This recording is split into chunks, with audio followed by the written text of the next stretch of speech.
फैसल, इससे पहले आपने कहीं जॉब की है? बस सर पार्ट टाइम जॉब्स की हैं।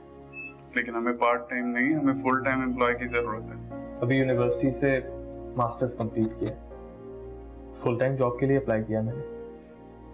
मुझे लगता है आप हमारे साथ काम नहीं कर सकते। Why not sir? क्योंकि मुझे अपनी कंपनी के लिए एक तजुर्बाकार एम्प्लॉय की जरूरत है। डैड, ये बात हम बाद में भी कर सकते हैं। फैसल, हमने आपकी सीवी देख ली, आपका इंटरव्यू भी ले लिया, आप बाहर वेट करें। जी सर, थैंक यू।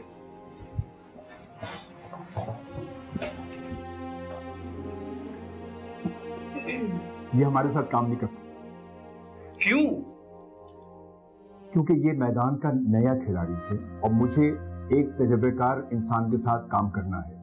आपके पुराने खिलाड़ियों ने कौन सा आपका साथ दे दिया, बल्कि उन्हीं में से कुछ ने पेट पीछे वार किया है आपके, और कंपनी को इस दवाई के दाने पर ला खड़ा किया है। अगर आज तुम्हारे वालिद और मेरे दोस्त जिंदा होते तो शायद वो भी ये फैसला न करते। डैड, हमने अभी फैसला तो नहीं लिया, लेकिन हमने जितने भी लड़कों का इंटरव्यू किया है उन सब में से एक फैसल ही है जो हमें काबिल और बेहतर लगा।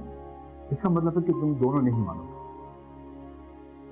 मेरी मानो तो शफकत साहब को वापस बुला लो, क्योंकि उन्हें 20 साल का तजुर्बा भी है और वो इस कंपनी को सहारा देकर उठा सकते हैं। आप उन पर आंख बंद करके भरोसा कर सकते हैं, मगर मैं नहीं। मैं फैसल को ये अपॉइंटमेंट लेटर इशू करवा रहा हूँ। समझाओ इसको। अगर कल को कोई ऊंच नीच हो गई तो फिर मुझे मत कहना। अरे डैड, आप क्यों टेंशन ले रहे हैं? हम है ना, हम संभाल लेंगे। रिलैक्स, खामखा अपनी तबीयत मत खराब करें।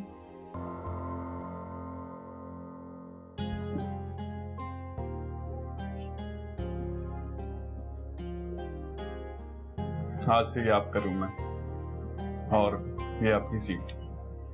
Thank you sir. यार, सर बोलकर तकल्लुफ वाला रिश्ता मत बनाओ। हम उम्र हैं, तो मुझे दरियाब कह सकते हो। जी। क्यों नहीं? मुझे लगता है काम अगर दोस्ताना माहौल में हो तो रिजल्ट्स अच्छे आते हैं। बिल्कुल। आज से इस ऑफिस को तुमने अपना ऑफिस समझना है, और इस ऑफिस की नाकामी को कामयाबी में कैसे बदलना है अब ये तुमने सोचना है। Enjoy your work.